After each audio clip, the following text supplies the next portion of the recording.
So here I am again. And those of you who know me knows that what I'm going to talk about now, that's my favorite topic. I'm going to talk about peering. And there's been quite a lot development in the industry recently regarding internet exchanges, particularly around Copenhagen. So I thought I'd give a little introduction to that.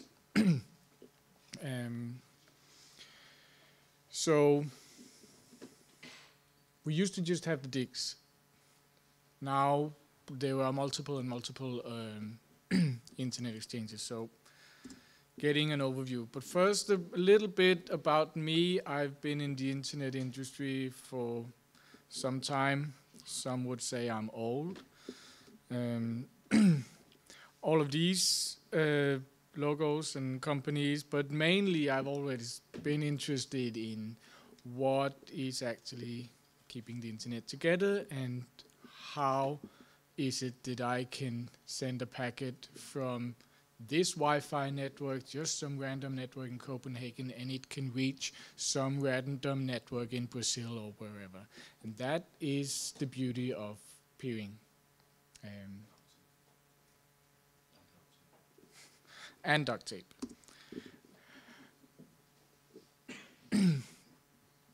So, currently, as I see it, an overview of the internet exchanges operating in Copenhagen.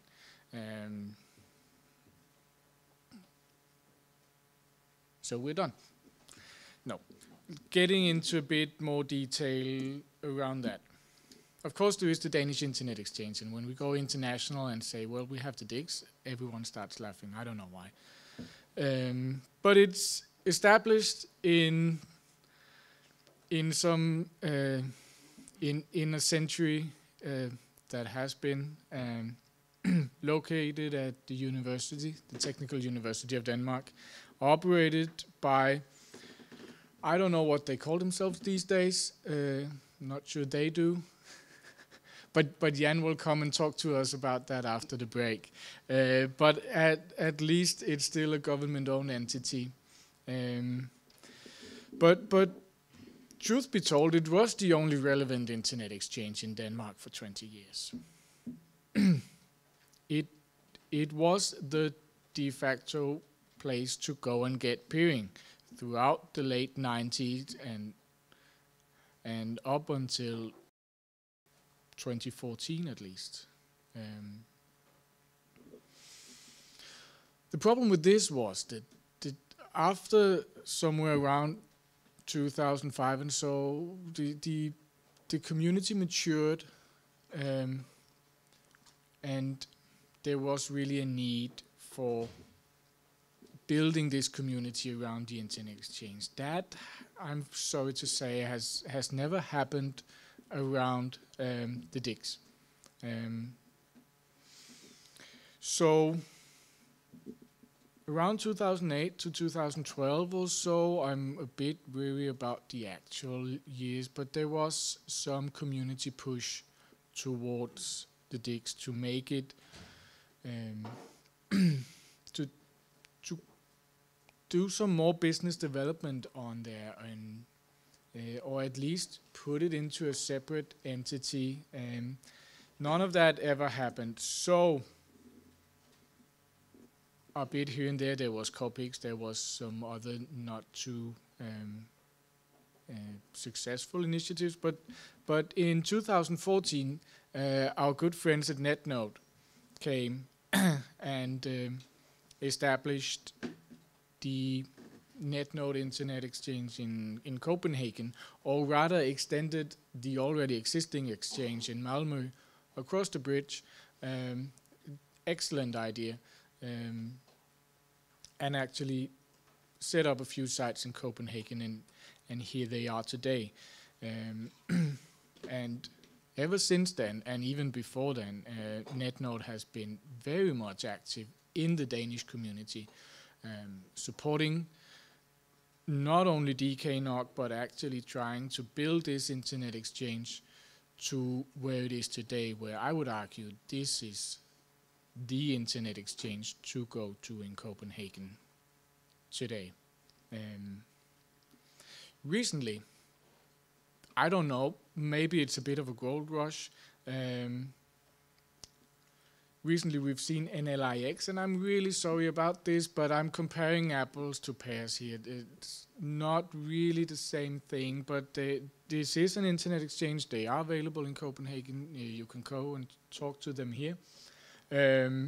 Doing some very different things. They have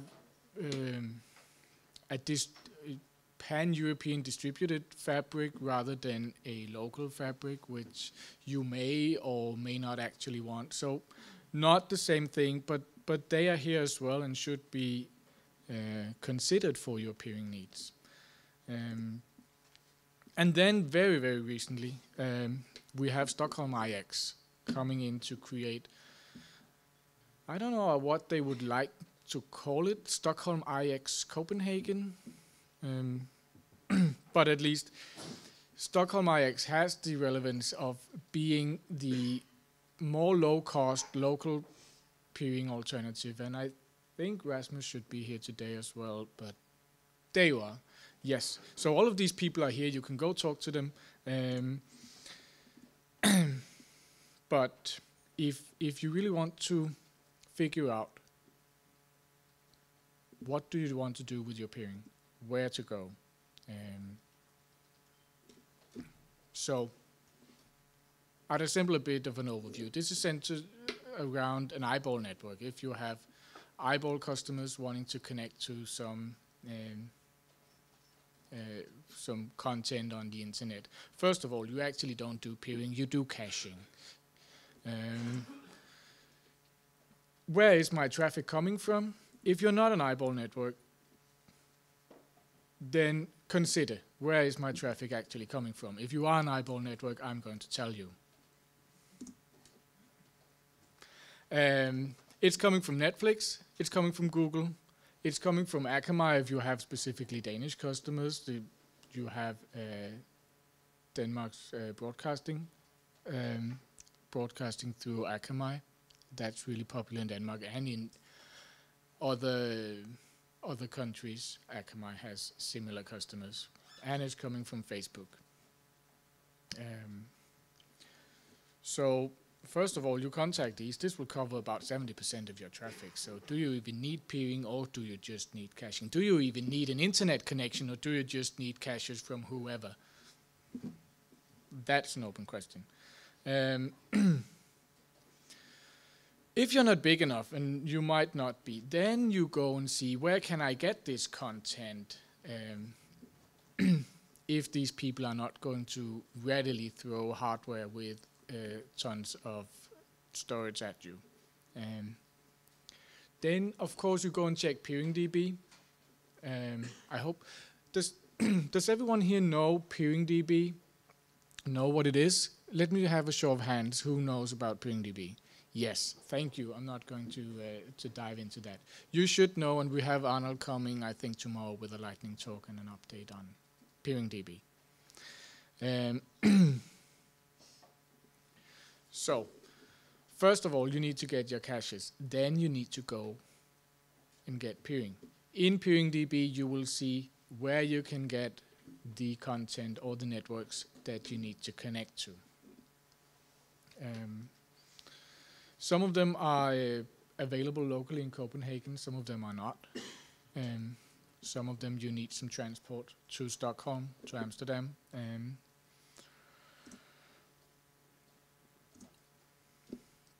But then, once you've gone through the caching stuff, once you've done all that, that's the 70% easy part.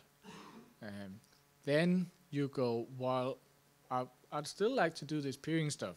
There's still some traffic left here that I don't want to pay my transit provider for.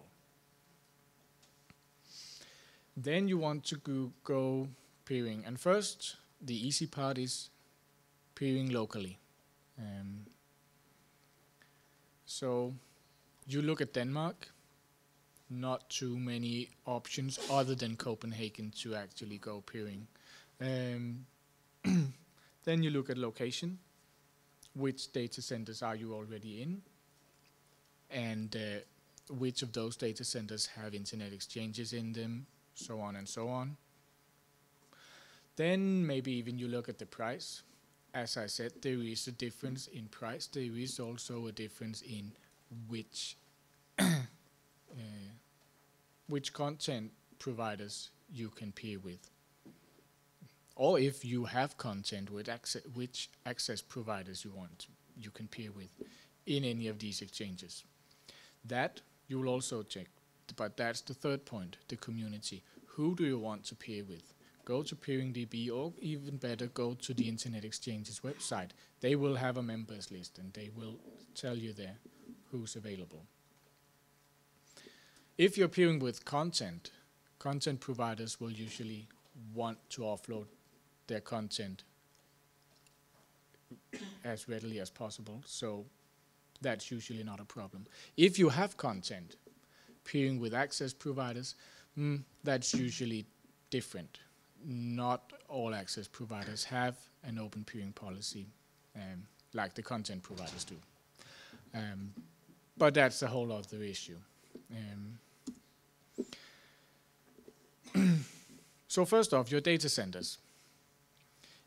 In the Copenhagen area, and even in Denmark in general, there are about 4 main data centers for internet exchange connectivity. Probably not going to go through all of these. If you're running a network in Denmark, chances are that your network will touch some of these points. Otherwise, getting a connection there should be fairly cheap from wherever you are.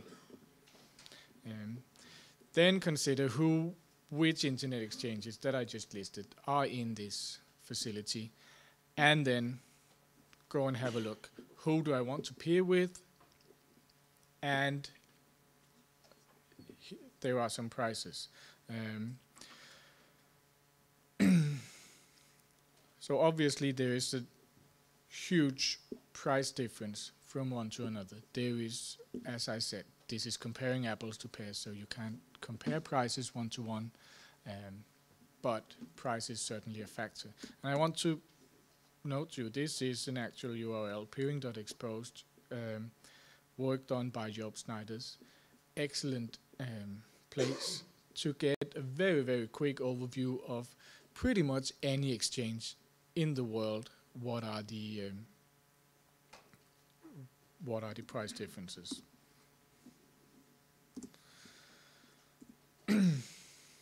So basically, first of all, choose your location, understand who you want to go peering with, and then look at the price to get to that place where you can get the location, get the content that you need. Then, if, as I said, you still don't have a peering with someone, let's say Facebook, and they don't want to provide caches for you because you're too small, then you might consider go peering internationally. From Denmark, the usual places to go peering is Stockholm or Amsterdam, maybe even Frankfurt and London. So look up these exchanges in PeeringDB as well. See if your target network is there. Perhaps even reach out to your target network in advance, asking, if I connect here, will you peer with me?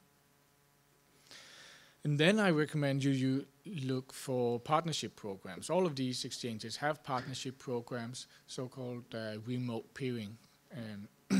So you can get a transport service from any of the data centers that I showed earlier in Copenhagen, and transport from there directly to the international exchange if it's in Stockholm or in Amsterdam, Frankfurt, London, wherever. Lots of people do that. So if you have a relatively low volume, and by low volume I mean you can't fill up a 10 gig port, then this option is for you. if you have more volume than that,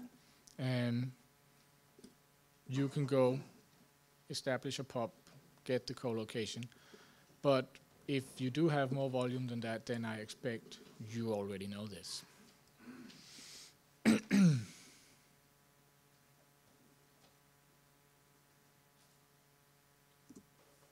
Right? So, how many of you are actually, so everyone more or less knows about peering DB. How many of you are actually actively peering?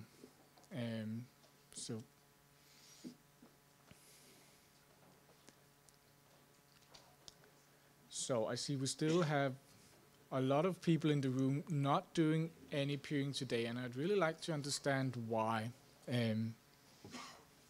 So is it because you don't feel that this is of value?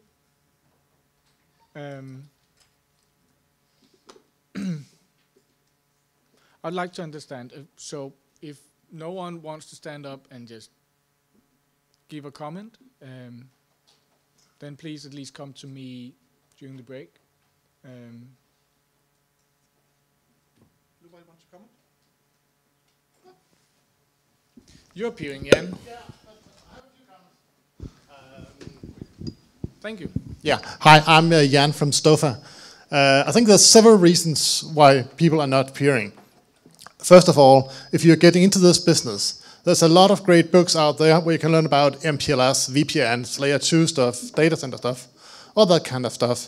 There's not really a book from O'Reilly with a fancy animal on the front saying how to start peering. That's the first. It's a bit more something that you have to pick up at conferences like this, through a coworker that's been in the business since the mid-90s or something like that. So I think that's at least one thing. Definitely true. The second is that peering is not just about the technology. If you run a large service provider, well, you are aware of how BGP work and stuff like that. And that's not really the hard part. There's also there's a social aspect to peering. And there's a lot of, I know, looking through the room, there's a lot of introverts in this room, myself probably being one of them. And going and approaching a person that you may not know, say, do you want to peer with me? That can take some effort to convince yourself that you can actually go and ask for someone to provide you a service, and they have to do some work. So there's a lot of the social aspect to it. I think a third thing is now, okay, you told us if you're eyeball network, go and get caches from these 4 networks. Okay, that's the easy part. Now you want to start peering, but who should I peer with? And how do I find out? Okay, so you mentioned a few networks where you could not get caches. Let me see. You mentioned Twitch, for instance, and I'm not aware that you can get caches from Twitch. Right. So you go to talk to them, and if you know someone who is gaming, you know about Twitch, and if you're as old as you are and I am, no one knows about Twitch when you're 40. Go ask it. That's something you have to figure out. Go ask a 15-year-old. They all know. Yeah, exactly. So some of the youngsters in here, they are very well aware of what Twitch is. I think there's a lot of policies going on at YouTube that means that, well, in the future, more people might know about Twitch, but that's a different topic. So what I was getting from is, who should you actually peer with? There are vendors out there who provide systems like Arbor Networks that can look at the traffic from your transit providers and give you a number of top whatever AS numbers, and those would probably be a pretty good starting point. But not everyone has, financial possibilities to go out and buy Arbor. But there are open source alternatives to that. Yeah, so maybe you could talk for a few minutes about what alternatives are there. How do you actually figure out what networks you should target when you want to start peering and get beyond the caches? That's definitely an interesting topic. Thank you.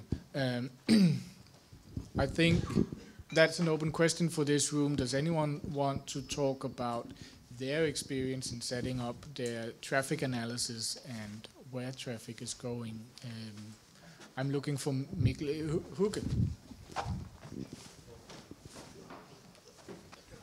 But while Hugge is coming to the microphone, I beg the question that, do you really think that personality traits has an impact on how you perform your business? So if you can if peering is a positive business case, and let's assume it is, I'm not 100% sure it will be in any case, but let's assume it is the personality traits really important, or isn't it something that you should just actually go and do? I'm very curious to hearing from some of the people in the room who are not doing peering in their network today.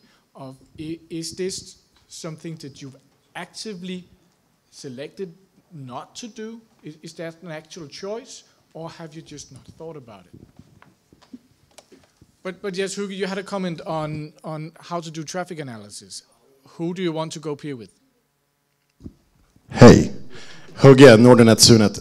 Yeah, so I was actually towards the other guy that was here, just the guy from Stofa. So there is actually a really good book about peering. So it's written by William B. Norton, or also known as Dr. Peering. And I think it's called The Peering Playbook 2014, Connecting to the Core of the... Sorry? Art of Peering, maybe, yeah. And I also know he's writing a new version of it. So, and it is actually a pretty good book. And if this whole thing seems hard, that book actually explains a lot of it. So if you can't afford to get the trip to, DKNOG or EPF or GPF or any of those events where peering is taught, then that book is a really good start. I've been at those events. No one teaches you peering there. If you ask for it, sure. You just basically show up, and there's a lot of people running around talking to each other and not talking to you because you're the little guy. Sure. There's an effort in getting into that community. You know that. It is, and I guess that also plays into the whole social thing that you were mentioning before. That is probably the most important skill in the whole game, right? That you can be social with people, and that you dare to go up and ask people what you're doing, and ask them questions. I mean, everyone is probably happy to answer them. Yes, you're right.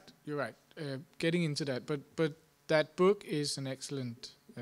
And also, that guy is pretty funny. I mean, he actively goes around to like every conference there is. He has like a hiatus for 3 years, but his stats. I mean, you come a long way with your stats. Yeah. Is that a topic that you would like to present on DKNOG8? Sure. I mean, I just buy myself out of the problem in that case, but I've looked at every alternative there is, and I decided to just buy my way out of the problem, which is probably the wrong answer for this room. It would be better if he has cooked something up and presented on GitHub, but no. No, there are actually viable alternatives, even not commercial ones. I agree. Thank you. Mikkel.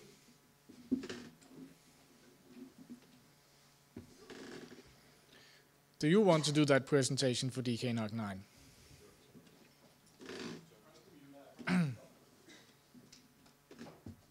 Hello. Yeah. Mikkel1.com. Sure. There'll be no problem. But as Hugo said, or getting, like, you probably have NetFlow or something, or like you have a lot of intercept requirement or something like that, so you probably have something like that anyways. And doing NFDOM plus AS stats is perfectly fine to get up and started with peering and getting your toe in the water. There's no problem there. Yeah. Still looking for some of the networks in the room, Mads, who are not doing peering. Mads først. Baldur? Nå, Mads sidder ved siden af, så.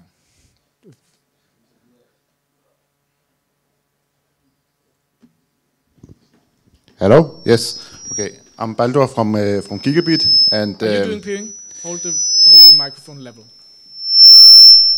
Okay. Thank you. Yes. Are you doing peering today at Gigabit?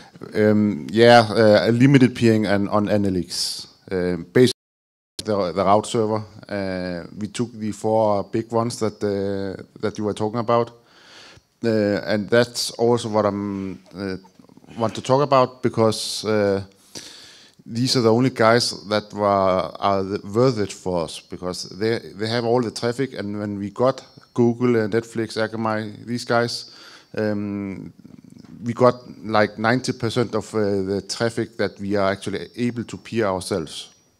And it gets worse. Analytics is the whole Europe, but if we were to join, say, DIX, there would be nobody to peer with that we do not already have a good path to.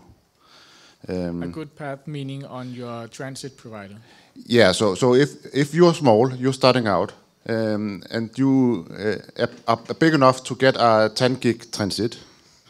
A cheap 10 gig transit in Denmark is like 10,000 kroner a month. DIX is like 5,000 kroner a month. But if you are not using that 10 gig transit, it's 10,000 kroner for a flat rate, then you are not saving anything by joining DIX. And your transit provider will probably have good connections to all the guys that are on the DIX anyway. At least if we are, for example, we are using Hurricane Electric. Hurricane Electric, they are on the DIX. Everybody on the DIX that matters are peered with Hurricane Electric. So basically, it's and their rack at Interaction is next to our rack. So we could skip one rack. It would give nothing. It would not even be measurable in ping time or anything. So, but you're saying that you buy internet transit at a fixed rate, so you don't pay per megabit. That's correct. And that's the cheapest way with our current traffic levels. So basically, we pay 10,000 for 10 gig flat rate, or 5,000 for an X. But with the transit, you get all the service with you. I mean, it's right. So you're saying there is no business case in it for? There's no business case because transit got cheaper, but peering did not. So peering is basically far too expensive when you are not very big. So peering is maybe half price or 1/3 price, but that's only true if you go up to multiple ports. Until then, you're just wasting your money because you still have access on your transit port. Or you may have. So there's very little incentive to join these IXes. And as we are considering joining NetNode in Denmark or maybe the Sticks, but it feels like we might do it for street respect or something because it doesn't really give the company much. We should give that to NetNode. It adds street cred to Yeah. Okay. Thank you. Okay. There was a comment on the back from Global Connect. No? Sorry. No.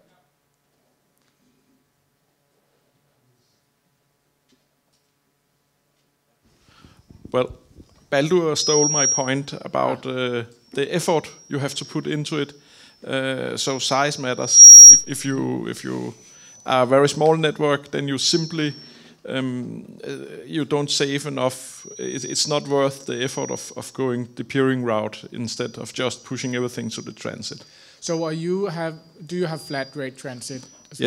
Yes. Okay. So can we have a show of hands? Do you know who in this room, do you have flat rate transit or do you have who has flat rate? That's a lot. Okay. And who's paying per megabit? I know I am. So that's about 50-50. Okay. Any further comments? No? Thank you. Yes, give him a hand.